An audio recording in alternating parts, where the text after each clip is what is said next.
Hi, and welcome to another episode of the Sony Pro Audio Files. My name is Andy Munitz, Product Manager for Sony's Professional Audio Division. And in this video, we'll go into the specific operation and features of two of the latest models added to our UWP-D wireless microphone series. The 2-channel URX-S03D slot-in style receiver and the UTX-B03HR body pack transmitter. So, if you already have either of these models, or are just looking to learn more about them, this video should give you lots of information on how to simply operate them and perhaps introduce you to some of the features that this product family is known for. So, let's take a look. First up, a quick review of some of the basic features of these third-generation UWP-D series models. As the most important function of any wireless mic is reliability of signal, the UWP-D receivers employ a dual tuner true diversity design, 2 discrete tuners per channel, and a circuit that automatically switches to the stronger of the 2 tuners' signals, greatly protecting against the possibility of dropouts. This means that this receiver actually has a total of 4 internal tuner sections, providing the highest in wireless transmission stability per channel. By the way, this method of true double tuner diversity reception we feel is superior to antenna-only diversity designs that use only a single tuner but 2 antennas. The UWP-D series is capable of tuning in up to 2,772 channels, covering a wide tuning range of up to 12 UHF TV channels or 72 MHz. And allows for very easy infrared syncing of your receiver and transmitters for finding and setting the best and quietest channel available for each of the 2 channels for use every time you use it, something we'll go into further detail about in just a bit. The series also employs digital signal processing, or DSP, of the audio to ensure great sound and preservation of the transient response of your audio signal. More specifically, the URX-S03D receiver also integrates beautifully with Sony's slot-in style of shoulder cams and also allows for a direct digital AES-EBU signal connection directly into the camera, helping to keep the audio signal pure. Each channel's signal strength and audio level status meters are also displayed in the camera's viewfinder. The unit also utilizes a very large and bright backlit display with extensive menu selections for taking advantage of its many capabilities. The other product we'll focus on is the UTX-B03HR body pack transmitter, which includes a broadcast-style Hiroshi connector for use with our ECM77BC and ECM44BC lavalier microphones. All body pack and plug-on transmitters allow for either mic or line level input selection, and the UTX-P03 plug-on transmitter even offers phantom power should you want to use it with a condenser mic. As well, UWP-D battery-operated units employ useful features such as micro USB connectors for permanent powering or in-unit charging of nickel metal hydride batteries when using a cell phone charger, and also have an accurate count-up battery timer. By the way, all UWP-D series transmitters and receivers are compatible and even allow for backwards compatibility with Sony's legacy UWP and WL800 series wireless microphone models. Finally, all components are made with metal construction for reliability in field use and have a great Sony fit and finish. Okay, so with that brief overview and introduction, let's dive into the menus of these units and get you up and running quickly. Even though there are quite a few menu selections, we'll start off by showing you the simplest way to search for the best frequencies to use and pair up the transmitters. Once that step is done, you might not normally need to go into the other menus, but it's always a good idea to know what your gear is capable of. By the way, whichever transmitter style you have, body pack, handheld, or plug-on, the menu operation is the same, but in this video, we'll demonstrate on the UTX-B03HR body pack transmitter. First up, notice that the body pack transmitter has a power muting button, which you'll need to hold down for about a second to turn the unit on or off. also a set button on the left of the display, and plus and minus buttons for scrolling through menus on the right.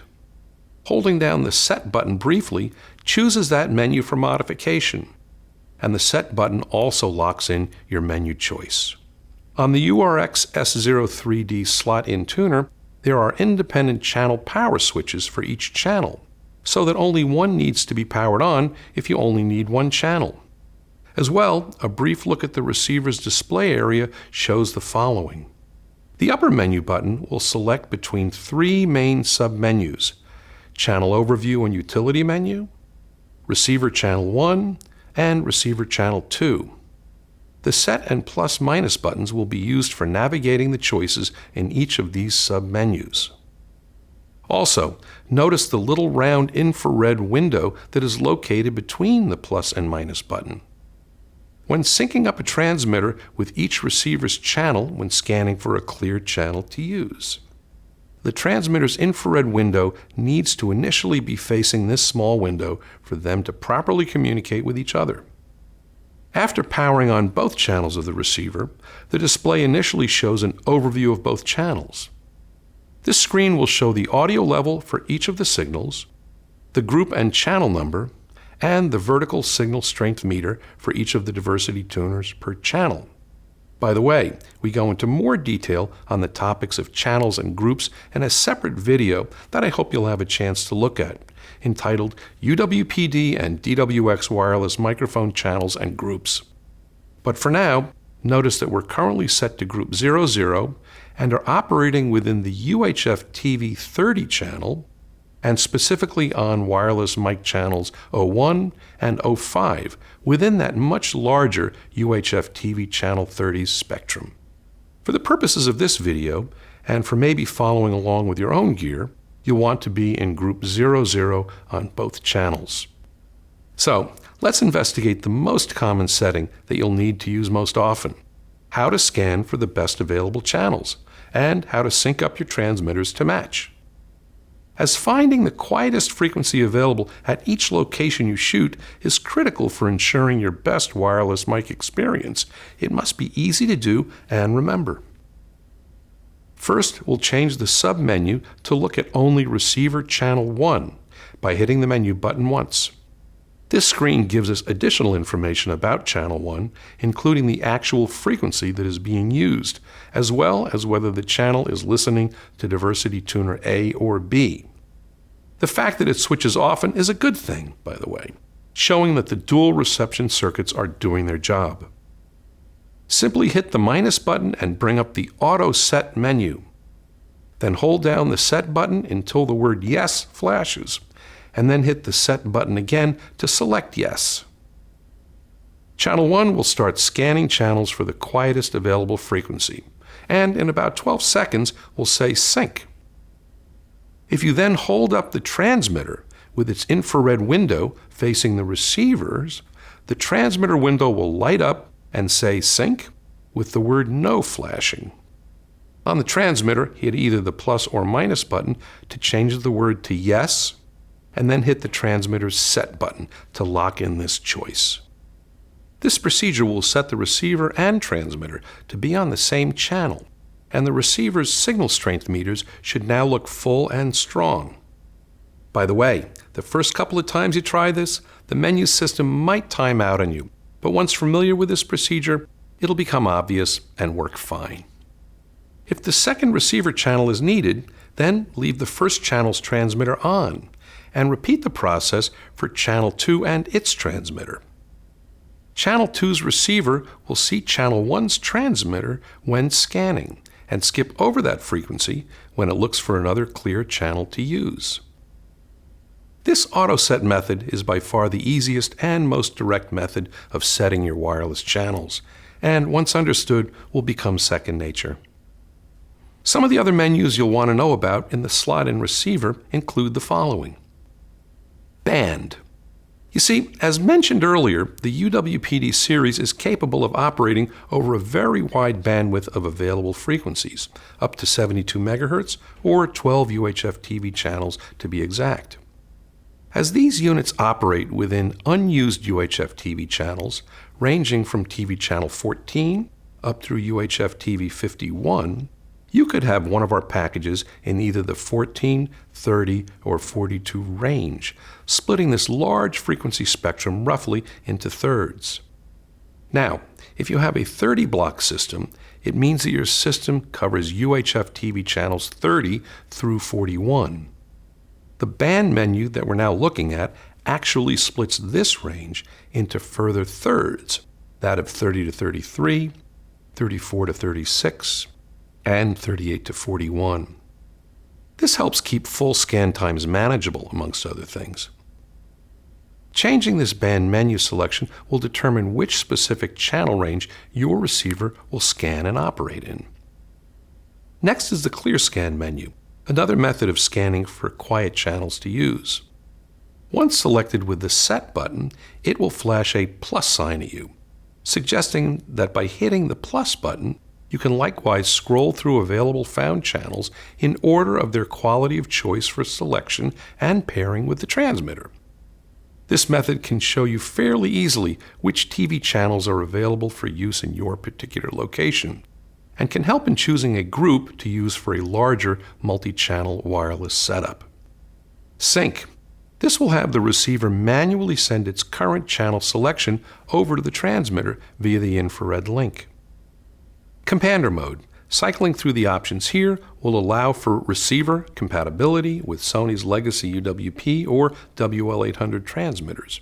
For our purposes here, though, make sure it stays on UWP-D for both channels.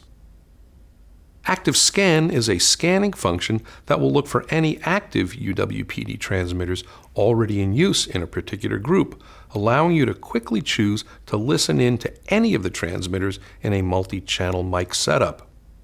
Once in this menu, hit the plus button to scan for any transmitters, and hit Set to select that one, or hit the minus button to cancel out of this function. And finally, the Squelch menu. Using the Squelch function allows you to suppress unwanted signals and noise while waiting for transmissions. Normally set this function to on or to off if you're searching for radio interference or external noise, for example. Now that we've covered most of the receiver's menu choices, let's have a look at the transmitter's display, menu, and operational features. First of all, the UTX-B03HR is similar in operation and function to the UTX-B03 transmitter that comes standard in our UWP-D11 and UWP-D16 packages. In this case, though, it has been designed to use a Hirose microphone connector, designed for robust broadcast field use when used in conjunction with our ECM77BC/9X lavalier mic, for example. Starting at the top left, we see an antenna symbol which confirms active transmission. This is followed by either an L, which represents a 5 milliwatt power setting, or an H for the 30 milliwatt setting.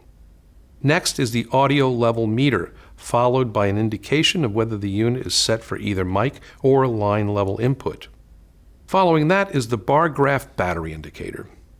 On the next line, we see the group selection that the unit is set to operate in, again a topic that we discuss in a separate video on channels and groups, followed by the specific UHF TV channel and mic channel that the unit is currently set to. And finally, on the bottom line, the actual frequency number of the selected channel. As well, notice the power button, which also can be used as a muting button if hit momentarily. Notice that an orange LED will flash if the unit is set to muting mode. Just hit the power muting button again to release the muting function. Now, before getting into the transmitter menus, know that there are 4 specific configuration menus that can only be accessed when the unit is in a special setting mode. In order to access these functions, you must power up the unit while holding down the Set button. Menus such as manual group and channel setting mode, frequency block selection, low or high power output setting, and factory reset then become available to change. This special setting mode is so that these critical selections won't be made during active transmission. After making any of these settings, the unit must be either turned off and then on again, or resynced with the receiver to start transmitting again. So let's go through the transmitter's menus and have a look. First is Audio Input Attenuation. Adjust this menu to best match a specific microphone to the mic preamp of the unit. I suggest listening carefully while adjusting this to get the best sound quality. Next is the LCF, or Low Cut Filter Frequency Choice. Depending perhaps on wind or background noise conditions, this can be set to off, low 100 Hz, mid 150 Hz, or high 200 Hz filter setting. If setting this filter, don't forget to reset it for subsequent shoots, perhaps under different conditions. Following this menu is the mic or line input selection menu. This can be handy for when getting a feed from a mixing console or other audio device. Very handy for when you actually need it. Up next, we see the time menu. After selecting this menu by holding down the Set button, you can then hit the minus button to reset the battery count-up timer to 0. Then hit the Set button again to store this setting. In other words, every time you put in a fresh set of batteries, be sure to reset this menu to 0. If you used your transmitter for only 2 hours and 43 minutes on today's package, but tomorrow's is only likely to go for about 2 to 3 hours, you don't have to change the batteries. Of course, you'd never really trust your 3-segment battery meter, and you'd instantly change batteries if only a single segment was gone. But now you have an accurate timer that you can trust. After only a couple of sets of batteries, you'll learn that you can get about 8 hours of life out of 2 AA's. This savings in batteries can really mount up in the course of a year. The next menu allows you to open up the Advanced menu, giving access to additional functions that you might want to use occasionally. These include Compander mode.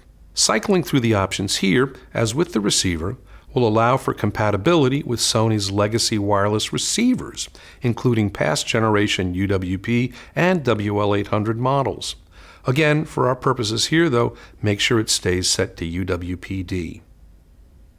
The power lock setting, if set to lock, will prevent turning the unit off unintentionally without an additional menu confirmation. Muting enable. Changing this selection to disable will prevent the momentary power switch function from putting the unit into a muting mode.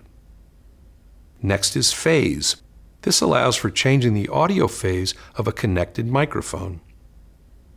Following that is a battery choice option, which will allow the unit's battery meter to work correctly depending on the type of battery you choose to use.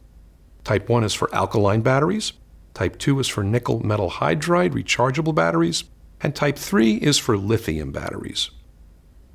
The contrast menu simply adjusts the display contrast that suits you best. And next, a reset button that will restore the factory default parameters of the transmitter. Finally, the last menu will display the current firmware revision. And again, the last few menu choices are available only when the Advanced menu mode is selected. And finally, if you happen to also have the plug-on transmitter, the UWP-P03, the menu choices are the same, except for the option to supply 48-volt phantom power, if you use a condenser-style mic that requires phantom power. Well, that's a pretty detailed view into the operation of our latest URX S03D 2-channel slot-in receiver and UTX-B03HR body pack transmitter. Realize, though, that even with all of these menu choices, you'll mostly just scan for a clear frequency each time you use the system, sync up the transmitters to match, and you're all good to go. Hopefully, this video's given you insights into the operation of these units and will help make you the master of your wireless mics. As I'm sure you realize, wireless mics can offer real flexibility, but without a solid understanding of both their operation and frequency selection, they might offer a bit less than the best results. And finally, as mentioned earlier, I hope you'll have a chance to look for our video on UWP-D and DWX wireless microphone channels and groups to help complete your understanding of your UWP-D wireless mic package. For further information on these and other Sony professional audio products and various resource downloads, please visit us at sony.com/proaudio. And thanks for watching.